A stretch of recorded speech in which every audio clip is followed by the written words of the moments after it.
just again to introduce myself, my name is Zhenya Andrews. I'm a real estate agent at Barfoot and Thompson in Auckland. I'm based in the North Shore in Milford area.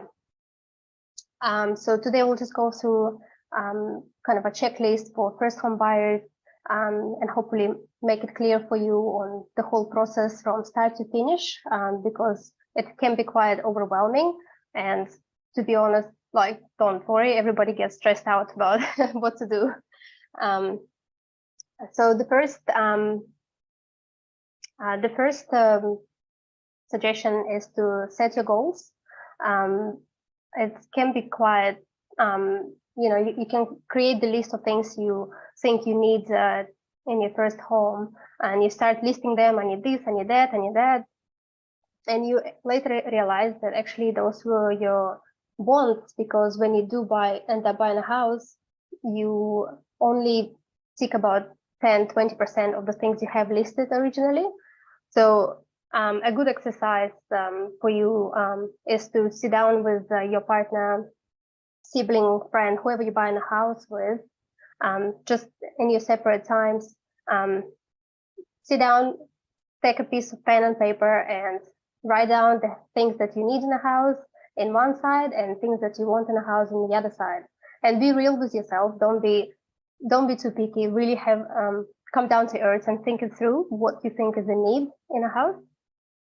And so once you write it down at your separate times, compare your lists, and you probably will find that 1, 2, or 3 things are matching. So just focus on those, and the rest will be more of a bonus. I hope that makes sense. So the next, it's more of a reminder to be realistic. The perfect home doesn't exist, and I'll explain to you what I mean. So I found this image that really really describes what I want to say. So the triangle here is the perfect house, and the perfect house has a beautiful price. It's got all the features that you need, and it's in a location that you really want to live at. So you will probably have to compromise, especially as a first home buyer. You will have a set price to spend on your first home. So you'll probably have to compromise on location or a feature. So just to give you an example, when my husband and I were looking for our first home, we spent very long time, about a year, looking for that perfect house that ticks all 3 sides of the triangle, and just couldn't find it. And you know what, we ended up buying a house that ticked the price and ticked the location where we really wanted to live. We had to compromise on some of the features. So just my advice to you is be realistic. Don't look for that perfect home. Especially if it's your first home, you just really need to get into that property ladder, and then you build your way up to the perfect home.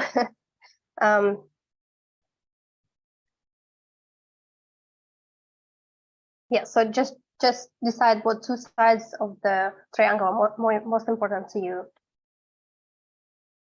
The next step, once you know what you're looking for in a house, is to get your finances approved. So you really want to know where you stand and how much you can borrow from the bank, so you know what you are spending on a house. There are 2 really important reasons why you want to make sure you know where you stand. Number 1 is you don't want to miss out on a house you love because you weren't ready. So it's can be quite scary, and that, hey, you just went to open home and this is the house that really ticks your boxes, but you're just not ready financially, and then somebody buys it at the auction, in a few days. So don't miss out. And the second reason is don't fall in love with the house you can't afford. So if you don't know how much you can spend on a house, and then you went looking, and then you found a house you really liked, and then the bank doesn't give you, the mortgage to buy this house. Yeah, it can be a bit of a sticky situation. So just really know where you stand with your finances. And to get that done, you should contact a mortgage broker, like Zebunisso mentioned.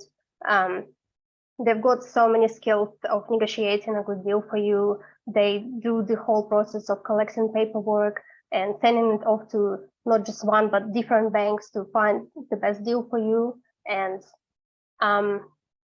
you know, sometimes clients have gone directly to the bank and they didn't get the mortgage, to later have gone to the mortgage broker who have helped them to get where they wanted to.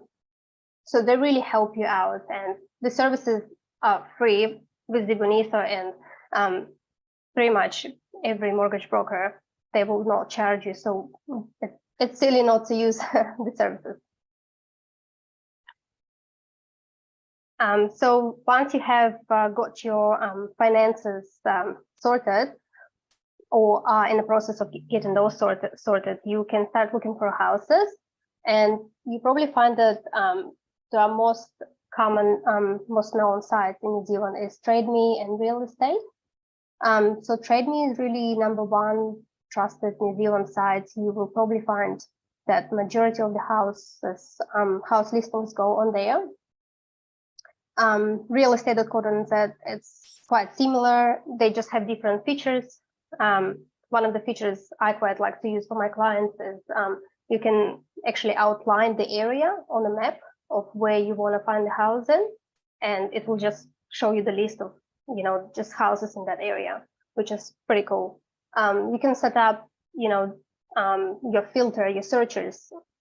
So you can set up your price, amount of bedrooms, and save that search, and then get it emailed to you every single day, so that every single listing that fits that search will be emailed directly to you first thing in the morning, or weekly, however frequent you want it, which is pretty cool. So you don't really miss out on houses. And there are other sites that you can be using, not as known as trading in real estate, but there are really many ways of finding and looking for a house.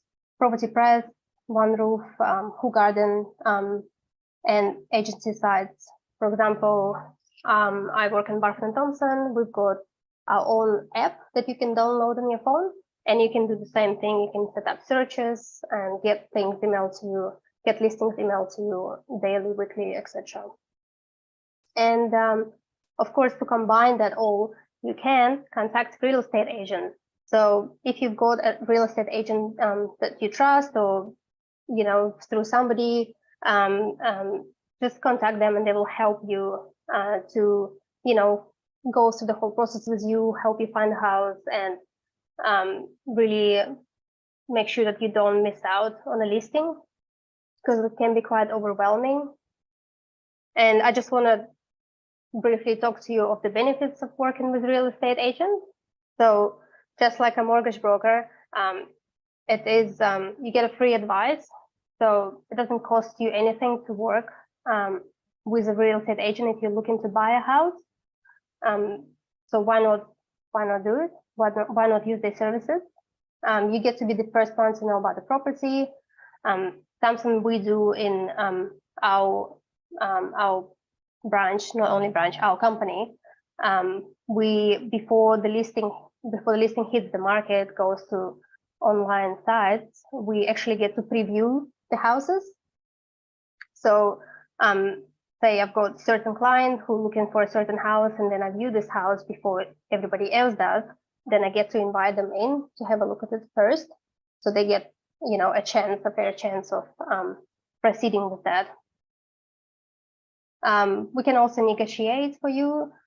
It can be quite emotional and stressful when you're negotiating by yourself, you know, on the price for the house you really like. So just involving a third neutral party to do that for you, to not show your cards, it can help. Also, we set up viewings for you, say you're going away on a weekend, or you know, there is 3 open homes at the same time for the houses that you want to view. You know, this can be arranged. What I do with some of my clients, they will just email me, okay, I want to view this 5 houses. So I will set it up in a row so we can go out, shoot through all of them, and they're free to go enjoy the weekend, whatever they need to do. Just something helpful to help you keep organized. Help with auction strategies. Even if you have previously bid at auction or you viewed auctions, it still can be quite stressful sitting on that seat and raising your head and bidding. You know, so I can help you work through it, or your agent that you work with can help you through it. There are certain strategies you can use.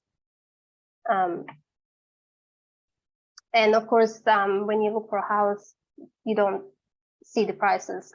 So it's handy to have an agent, because they can give you a feedback on the price by looking at, you know, recent sales, similar comparable houses, and just give you that idea of where this house stands on the price guide.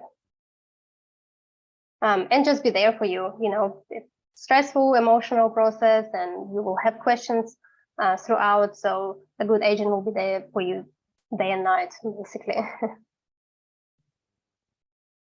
So once you have found a house you like, you know, you're financially ready, emotionally ready, it's time to place an offer. So you probably will find that there are mainly 2 types of listings out there. It's auctions. So I'll just go through auctions first. With auctions, when you are going out to bid, you have to do your due diligence prior. So due diligence is you have to get everything sorted before you go out and bid. So you have to get your finances sorted. You have to, get a lawyer to look through your paperwork, through your LIM reports, through sale and purchase agreement. If you need building reports, you have to get everything sorted before. And on the day of the auction, that's when you bid. And if you are successful, the property is sold unconditionally. So you can't back out. So once you raise your hand and your bid is the highest, you are the future owner. Okay. And so once you have won, usually you pay deposit on the day of the auction, and then you just await settlement, which can be negotiated with, I guess, with the owner. Yeah, that can be flexible. And the other type is negotiation. So you'll probably see a few listings that are sale by negotiation. Sometimes they've got price as well. So when it comes to these 2 sales, you can do a conditional offer. So conditional offer means if you want to sort your your LIM reports, you do your building reports, toxicology report, anything else, you can place an offer conditional on approval of these conditions. So once you have placed an offer, there are 3 outcomes from that offer. So first, it can be accepted. So you put a good conditions, good price, and then the owner is happy, they accept the offer. They can also decline your offer, or they can put a counter offer. So say you've given them an offer with X price, and they just want a little bit more, so they come back with an offer to you saying, hey, can you give us a little bit more money, or like change your settlement date, and it can keep going back and forth until everybody is happy. And then eventually it gets accepted. Okay, and so whatever conditions you got on that offer, you have to do your due diligence and satisfy those conditions. You have to do your best to satisfy those. You can't just, change your mind and back out. You have to actually, if say your finances fallen, you have to prove it. There has to be a letter from a bank. So you can't just say, oh, I changed my mind. Okay. Once those conditions are satisfied, you usually will pay deposit then, unless contract states otherwise. But usually that's when it's expected. And again, then you just await the settlement, the fun part. All right. So once it's time for a settlement, usually a week out, few days before settlement, you will get a final inspection. I usually like to bring a checklist for my clients so that we can go through everything one by one. You kind of check for, you check your chattels, pictures, make sure that everything is in working order, all the plugs are working, if lights are there, carpet hasn't gone missing if it wasn't a contract, stuff like that. So there's quite a few fiddly things you have to go through. So that can take some time to go through the inspection. And your lawyer, meantime, on the day of your settlement, will transfer the ownership, the title will be changed, and the funds will be transferred. So when that happens, by law, you become the owner, so you can move in. Some of the costs for you to keep in mind, because you can get quite caught up and don't realize that. This is just some of the costs that I thought of. You just need to keep in mind, to keep aside, can be quite expensive and can catch you off guard. So, building inspection, limb reports, if not provided, solicitor fee, moving in cost, and of course rates and insurance. Once you move into the house, these things you will have to pay for. So just keep them in mind when you are looking. All right. That's kind of all from me. This is just a brief brush through process of buying a house from A to B. I hope that made sense, and I try to make it as clear as I can. No, that's fantastic. Zhenya, you did an amazing job. Thank you. Normally I would go through this kind of presentation, so it was really nice to see you go through that.